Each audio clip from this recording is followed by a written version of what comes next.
FA Cup final, and hat-trick! What a magnificent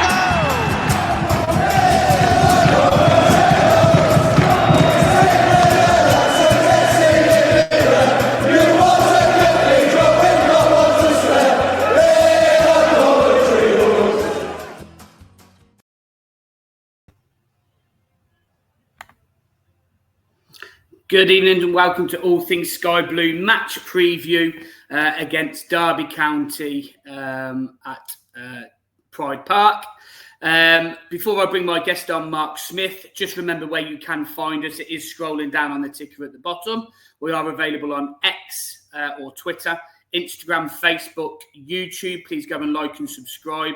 And we're also available on podcasts. Please go and rate us 5 stars on there.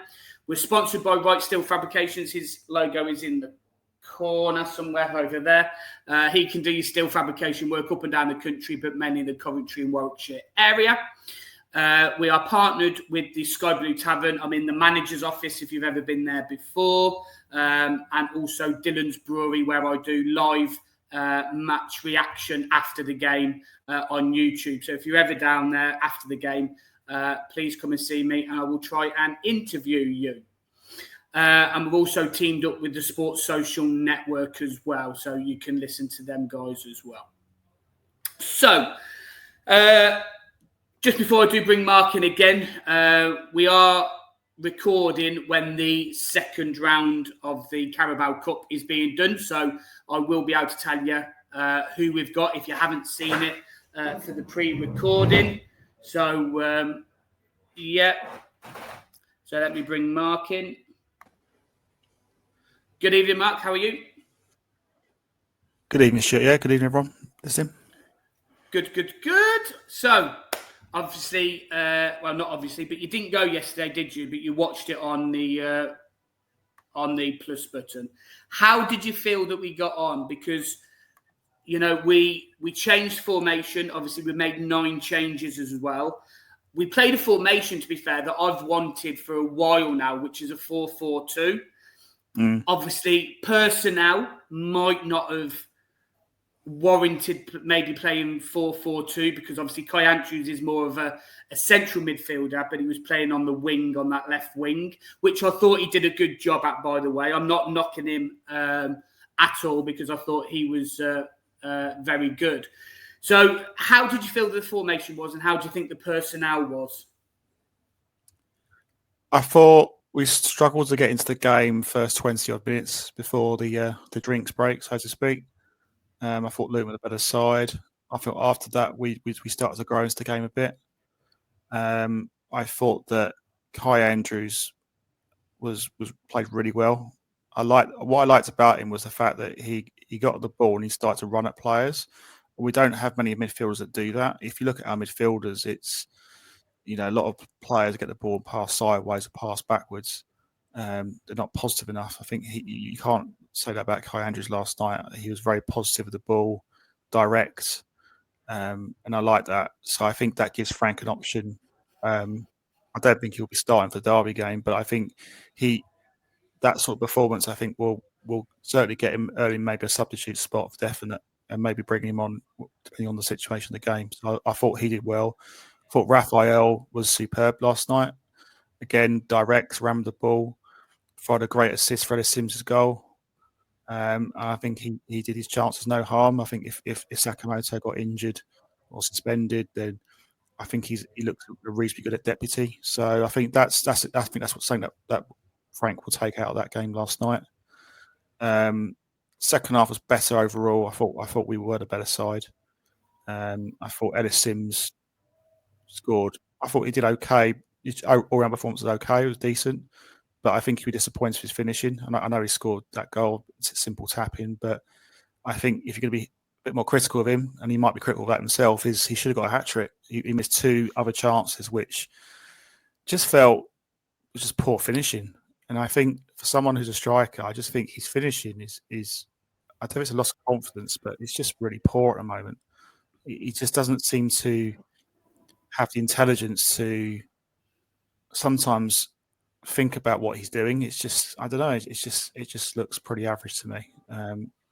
But having said that, in a weird way, I think he might have played himself to contention for the Derby game. So it's interesting. I think it was good. It was good to get some players, the fringe players, some minutes. Obviously, Ben Wilson and Hatchie White, who obviously coming back from a bad Achilles injury.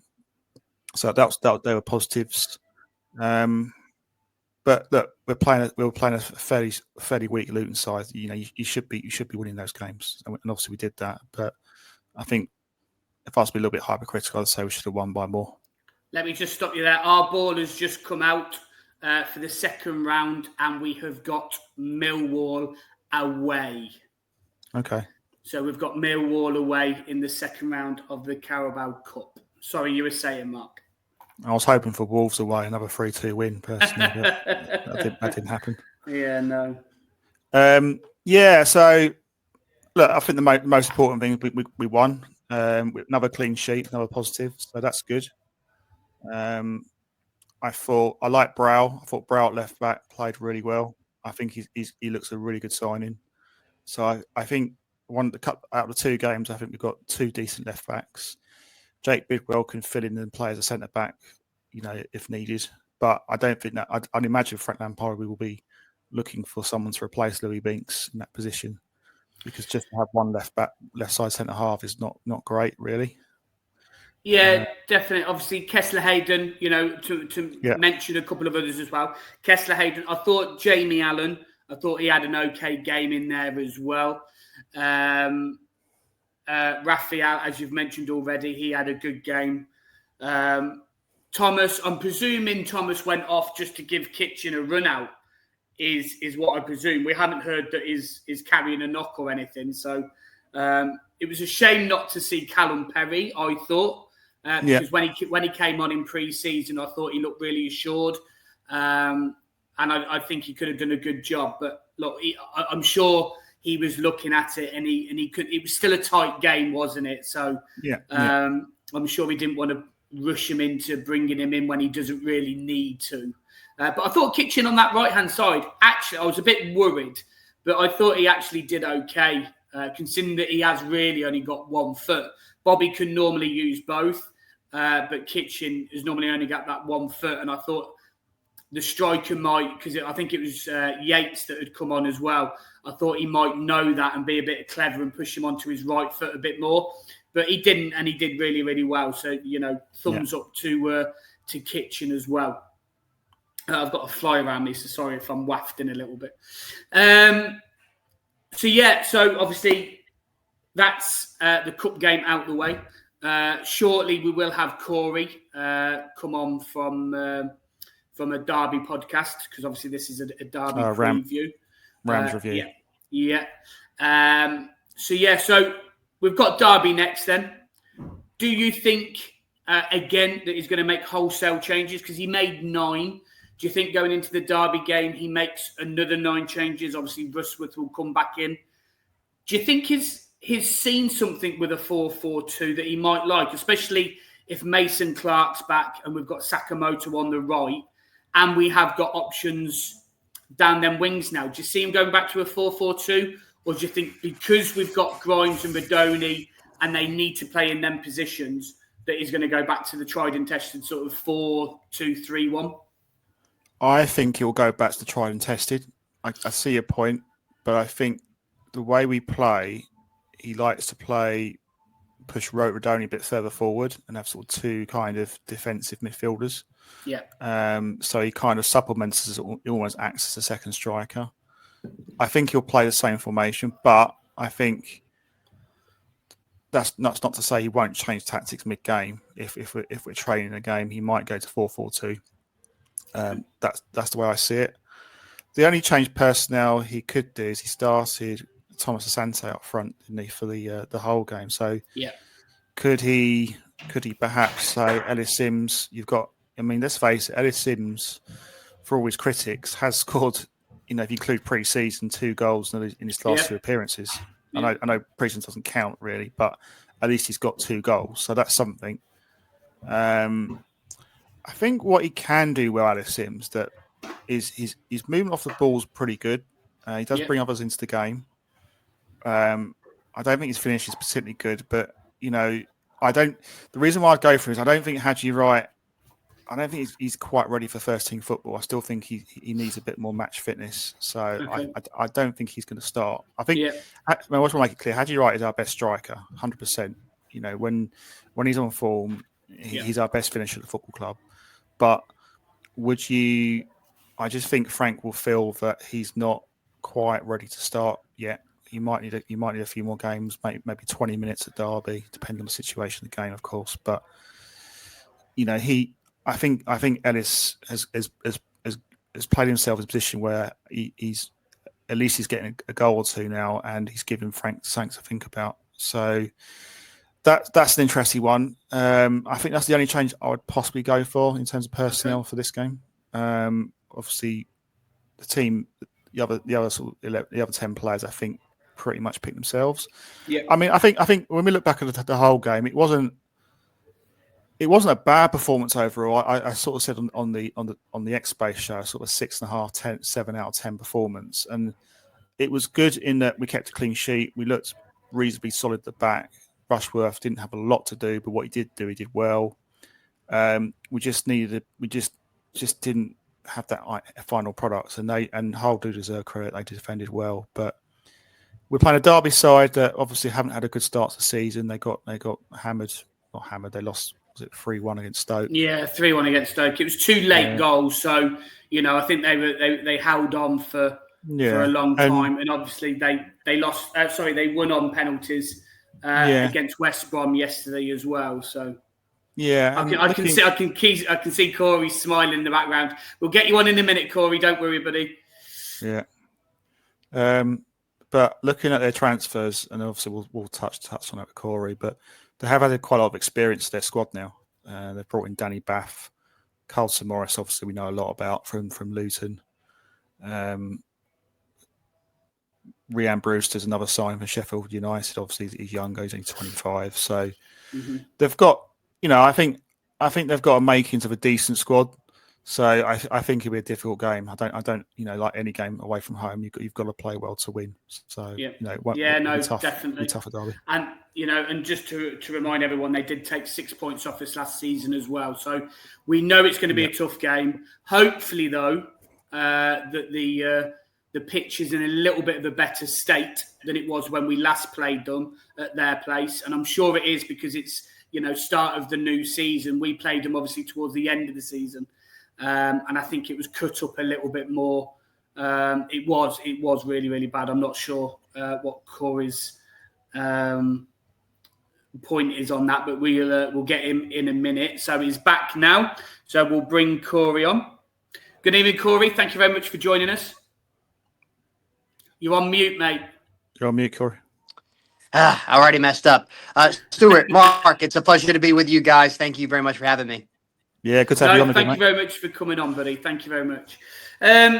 So we'll obviously we were just talking about the pitch there. So is the pitch better than it was the last time that we played you? Because it was towards the back end of the season, and it was probably, if I'm honest, one of the worst pitches that we've played on. Have they done anything to improve it? Is it better at the start of the season rather than at the end? To be fair, Stuart, could it have gotten any worse? No. So I think it's important to note the pitch last season. Obviously, a little bit of history before I go into answering your question. Derby have a grass and synthetic pitch like many teams do this year. The life cycle of that pitch is about a year, 18 months. Derby had not done any renovations due to administration, so that pitch had been played on for like 3 years without having anything up. So it did get torn up towards the end of last season. But Derby did spend about £1 million this year. This closed season, redoing the pitch and everything. So everything is fantastic. The pitch looks great. We played a Greek team about last week or the week before, just before the season started, and pitch was in fantastic nick. It's gonna be a fantastic service, chalk and cheese to what you guys witnessed last year. Well, that's good. That's good. So before we get into it then, Cory, can you just let us know what you guys do, a bit of intro, what you guys do and where we can find you? Yeah, sure thing. So I'm Cory. I'm one part of the Fab Five at the Rams Review podcast, where we talk all things Derby County, and it's been an uh, entertaining, not necessarily good entertaining, but entertaining few years at Derby. We're in our fifth or sixth season now doing this, and just really enjoy telling stories, talking about the football club that we all love. Stuart, Mark, you guys are very much the same. You guys just happen to wear a sky blue shirt, whereas I happen to wear a Derby County shirt. I'm a bit unique in that I'm geographically dispersed. I'm actually sitting in Washington D.C. right now, so I'm quite a bit further away from Derby than a lot of the other lads. But we work well together, and we like to tell stories and just talk about football as you do as well. About our favorite thing, because it's what we would do anyway. So we might as well just have a natter about it online. Definitely. What time is it where you are? What's the time difference? It is 1:30, so it's a 5-hour difference. Oh, okay. That's all right. I was going to say, because behind you it looks quite bright, so it looked like it was day. I didn't want to catch you if it was sort of night time or anything like that. No, it's in the no, it's perfectly fine. It's perfectly fine. It's the middle of work time, so that's okay. Yeah. Brilliant, Yeah. Fantastic. So going into last season, then obviously you took 6 points off us. The game at our place where you beat us was obviously Mark Robbins' last game when you beat us at our place, and then obviously. That was, I can't remember what month that was, but in the November, obviously, Frank Lampard came in. He got a good run, but towards the end, we kind of petered out a little bit for whatever reason. And obviously, we did finish in the playoffs, which was good, but it could have been better. It could have been a better end to the season. Hopefully, we'll be able to make a better of account ourselves, hopefully on a better pitch.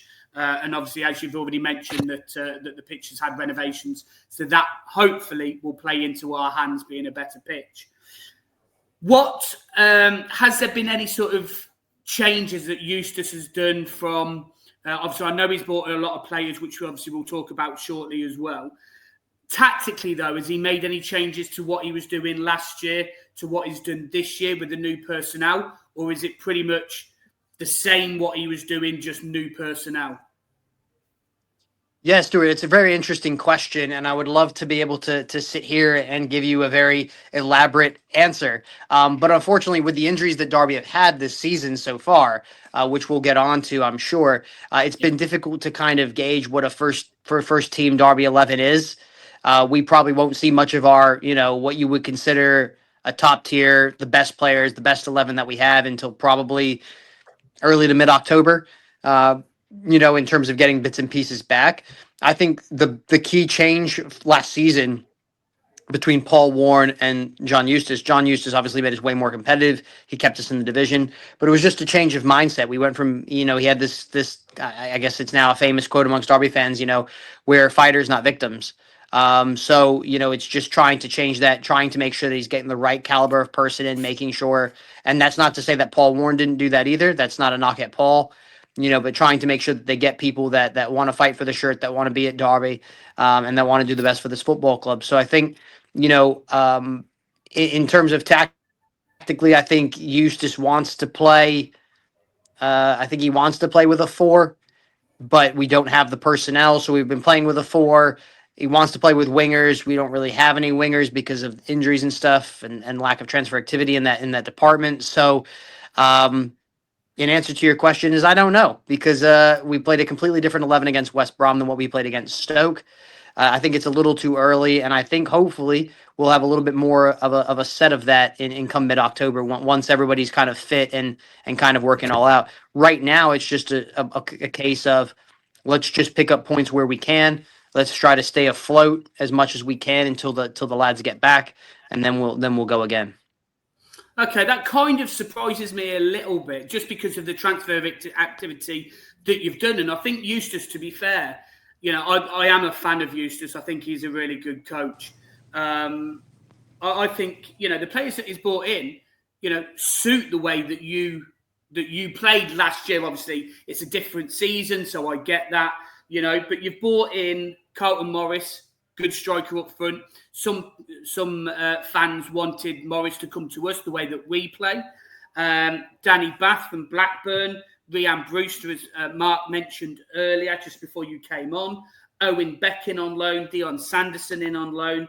Patrick Amamiang. I've probably pronounced that wrong, so I apologise. I've seen that Owen Beck, to be fair, and Patrick Amamiang are both injured, so that doesn't help the cause in them areas. And you've probably let out more, but the only one of note that I've saw was Mendes Lang, really. So do you, because I think you've been a little bit negative. Do you think with them players that you expected more on the opening day of the season? Well, I think Stuart, I think, when you sign an individual such as Patrick Ajamang, who, we signed from Charlotte FC, cost in excess of £5 million. We signed him and he had to have an immediate hernia operation, which he got injured in the Gold Cup for America, and he's going to be out for 2 months. Our starting center half, Sandro Langas, who played basically on one leg after his move from Viking. He's not fit. He's going to be out. He's had to have a clear out. Lars Jørgen Salvesen, another player we signed from Viking in January, he's had to have another clear out of his knee. Dane Wilson, our fullback, he's had to have a clear out in his knee. So I think the frustrating thing is it's not negative, because I think apologies guys for that, but he is in Washington DC, as he mentioned. So yeah, he's got static. He's on his phone in work time. So apologies, that's a shame. Okay, so yeah, as I was talking to Cory about, do you obviously they have got players injured? Patrick Aubameyang out, Owen Beck out, Salverson out, and Nelson out. Do you think that they'll make any changes? Obviously, we don't really know what they've played anyway, but I would imagine Morris will come back in. Danny Battle will come back in. Rhian Brewster will probably play, I would imagine, on the wing somewhere. Yeah. But look, they've won on penalties, and they have lost one league game, so they can concede goals. We've been okay. We've been quite solid at the back. We haven't conceded a goal yet, touch wood. And defensively, we're looking okay. And obviously, Rushworth's going to come back in for the game against Hull. So we're happy with that coming back in.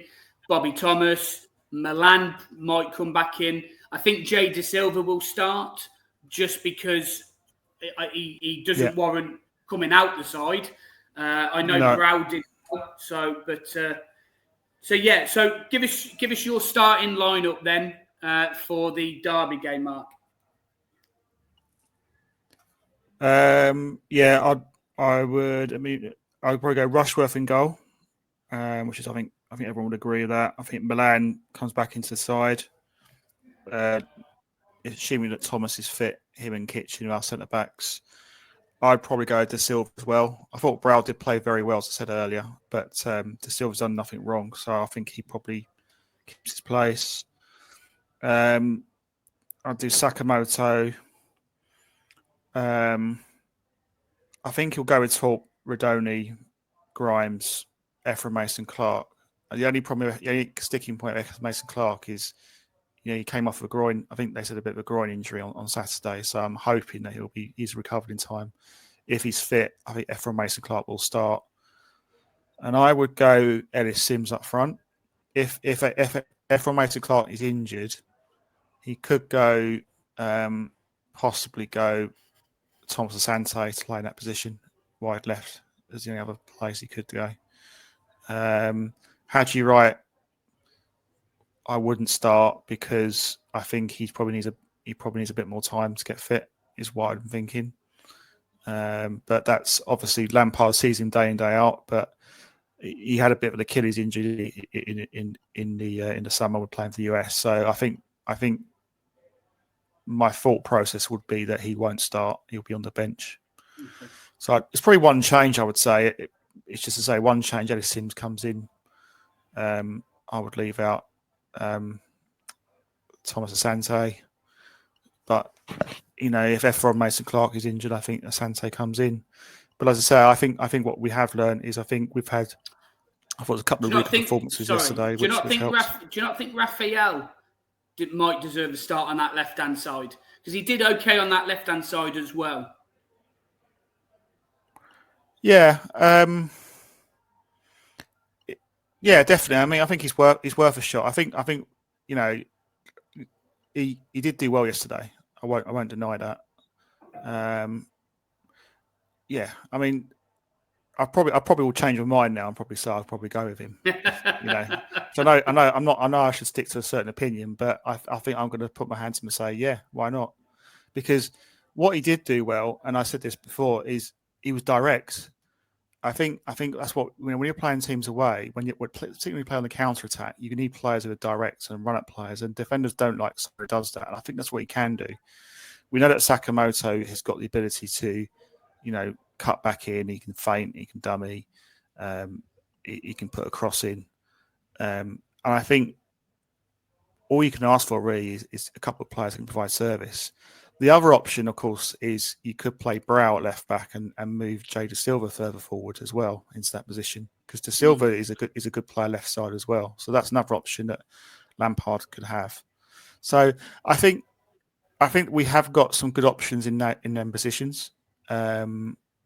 So I think if I was to revise my team again, I probably would go for Rafa, but I don't think Rafa will start. I don't think he will. I think if Mason Clark is fit, he starts. Okay. There's no question. Oh, yeah, definitely. Totally agree. But on that point, he has played Brow left wing as well. He's done that in pre-season. So it will probably be De Silva and Brow if he goes with them two, rather than Brow and De Silva, if that makes sense. Yeah. And I'm fairly comfortable with either of those selections. I think they both look pretty solid.